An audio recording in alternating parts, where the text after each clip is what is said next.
Okay, welcome back to another Profit Pro Plus training series.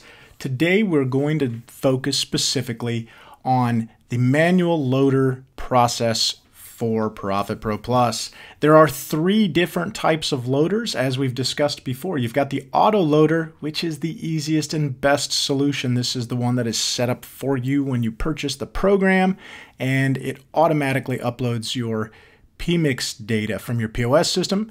It uploads your invoices from your vendors and distributors, and it uploads your price list from vendors and distributors. But we do understand that there are occasions for any number of reasons, up to and including maybe buying product at a farmer's market, at a grocery store, or working with a vendor who is not set up properly to exchange the data type information that you need through what we call electronic data interface, or EDI. In this outline, looking at the manual loader, this allows you to take a file and load it into the program so that it'll upload and read automatically. You can load three different types of data, like we said. These three different file types can range from PMix to invoices to your price list. So in order to get accurate reporting and to have the ability to take full advantage of Profit Pro Plus, you'll want to have all three types of this data loaded so that you can see your ideal versus actual costs and identify where your variance is coming from. All of your data files that you upload have to be in a comma-separated value file, or a CSV file. Now this is pretty simple to do, and we're going to show you some of that here in just a minute. But for this exercise, we're going to demonstrate how to specifically load your price list from a few different vendors. However, the steps are the same whether you're loading your PMix file or from your POS system, or whether you're loading a file from a distributor or vendor, be it pricing or invoices. From a vendor, you can request that your pricing be sent at whatever frequency you like in either a CSV file or an Excel file. From most POS systems, you can send a PMix report in a CSV file. Certainly, we know that you can send them in Excel. If you do have a file in Excel, you can convert that file from Excel to CSV when you save the file that's opened in an Excel document. So let me show you how to do that real quick, just so you're comfortable with this part of the process. Okay, in our Excel file, simply open the file through Excel, go to Save As, and over here on the Format column, you can select comma separated value, or CSV. Now the default is going to come up in Excel, whichever version of Excel you're using, but all versions of Excel have the ability to save the file as a comma separated value. So simply click that. That's pretty much it. Okay, now we're going to log into the program and we're going to start loading up our files. Okay, now that we've logged back in, we're in our default page on inventory, and you can see in this example, as opposed to some previous trainings, our inventory page is blank. That's because we haven't loaded any inventory data yet, or any price lists. So let's manage that function right now. Now that you have your file saved on your computer, we're ready to tell the program how to read it. But before we do that, we'll need to add our vendors for the first time. All of this functionality is available in the maintenance icon on your Profit Pro Plus program right down here. So let's click on Maintenance, and you'll notice that we've got three columns. We've got our Settings columns, which is where we can change our personal information, our password, manage our profiles, and switch locations to other restaurants. Then we have our Manage column. This is where we're going to define our categories for the menu if we need to change them. We're going to define the way that we load product, and we're going to define our PMix definitions. Additionally, we have the function to manage vendors. Before we load our pricing, we're going to need to set up vendors in the system. So let's do that real quick. Simply click on your Manage Vendors icon, and you'll see I've already put in two vendors. I've got Cisco and I've got Shamrock. But for the sake of doing this, let's show you how quick and easy it is to do another vendor. So let's take US Foods, And we don't really have to have anything else in the address lines or any of that. If you have the information, great. If you don't, no big deal. But we definitely want to be able to identify the source. So I'm going to save that. Now I've got all three of them set up as vendors, and I'm ready to go back and start managing my lists. We're going to go to loader definitions, and now we're going to define how each one of these distributors or vendors formats their price list that they send to us. Okay, so as I just added US Foods, it's popped up, but it hasn't defined anything for that vendor. Let's go ahead and make one for Cisco. The definition name is going to be Cisco. The definition type is going to be inventory. And with Cisco, they put headers on the top of their price list, so we know that the first data that's actually going to mean anything to the program is going to be the actual product data, and for them it doesn't start until row number 2. Now let me make that visible to you here. Okay, so I've got an example of a Cisco Foods order guide, and you can see that they start with a header: item code, description, pack, price, brand, manufacturer ID. So this represents row number 1, this whole line. So we don't want to start extracting data until row number 2. So that's why we put in starts at row number 2. Next, we are going to define which source this product comes from. Your definition name could be anything. It doesn't have to be Cisco. This could say produce. Another one could say supplies. A third one could say meats. A fourth dairy, etc., etc.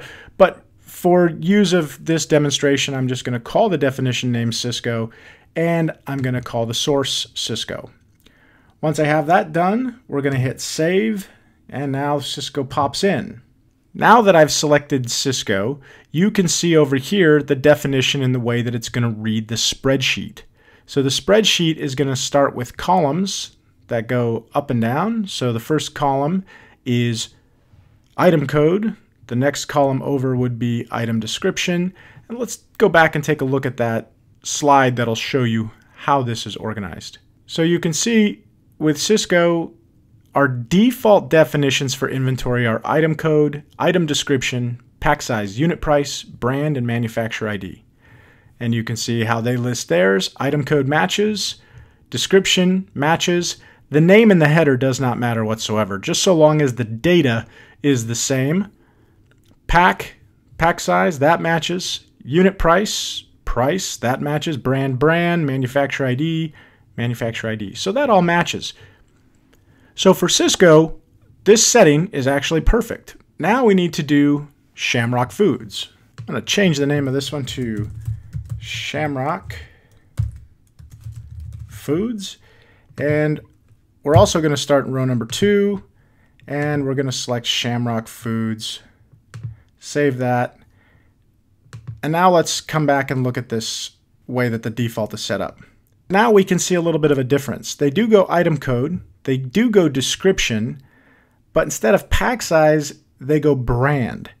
So brand is actually our third column. We're going to need to edit that. So brand right here, column, edit, and we'll change that to 3. Now let's see where our pack size is. For Shamrock, 1, 2, 3, 4 is their pack size, 5 is their price. So pack size is 4, and price is 5, and brand ID is still 6. So that's how we're going to save that definition. Now you'll see if we go back to Cisco, it's in that sequence 1, 2, 3, 4, 5, 6. We look at Shamrock, it's in the sequence 1, 2, 4, 5, 3, 6. This is the alternative to having to open up the Excel files and cut and paste all of the columns to match the default, but rather set the rule one time for the individual vendor or distributor so that the program always knows which way to read their price list. Now that our definitions are done, we're ready to go back to our maintenance page and load our price lists from the different vendors. So as you can see over here, we have our loaders. These loaders are what actually upload the file versus the loader definition, which is what tells it how to read the file when it's uploaded. So in the loaders, we're going to upload inventory, which is synonymous with a price list or an order guide. So let's click on that. Okay, now we're ready to import our order guide. Let's start with Cisco, since that's who we set up first. We're going to go to select and pick our file. It's this file right here. I'm going to hit choose. And once I get a green light over here, I know that the product is uploaded and it's ready to import. I select import and now I see my product list. This is just an opportunity to review it before we process it. So now I'm going to process that report. And you can see that the program automatically takes me over to my inventory page.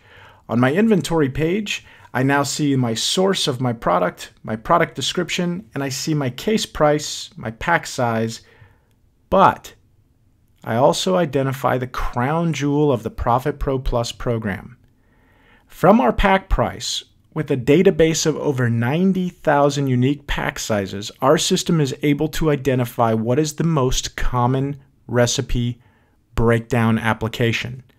So you can see that with a container, the most common application is to count that by an each, that in this 2025 pack there are 500 individual containers, and that yields 100%.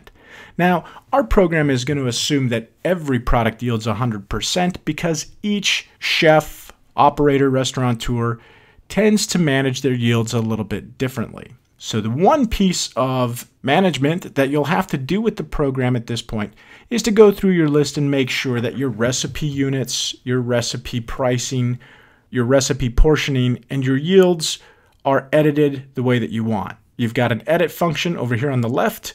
You can simply click that anytime, and you can change or manage any of the information that's in here. What's critical is right here. We're going to count it by the each, 500 units, 100% yield, which gives us a unit cost of 4 cents for this particular item. When you hit save, it'll take you back to your list. Same will happen when you hit close. Save will modify or make any changes. Okay, back in our list now, we can continue to scroll through our entire list, or we can go back over to our maintenance function and we can continue. So again, under inventory loader, we are on Shamrock Foods. We're going to select our Shamrock inventory and let's import that. All right, here's all the Shamrock inventory. Looks like item code, description, pack size, price, brand, and brand ID are all lined up. So let's process it. And as it processes, it's going to magically take us to our inventory. Now our inventory is all mixed in. You can see Shamrock as a source, Cisco as a source, and again, all of our product has yielded out. Now, this is worth mentioning. We do see an item here, the Cisco label 2x4 inch 1/500 roll. We don't have recipe units or the recipe unit size, so that would be an indicator of some place within the database of our program where we don't have that particular pack size identified. Now it grows and we get a report every single time a new pack size description is loaded that we don't have, and we break it down with our culinary team and our distribution team to figure out exactly what the most common way that item is recipeed.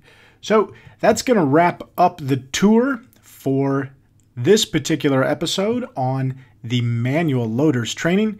We hope that this was insightful and that you are now ready to go conquer the world and start managing your profit like a pro.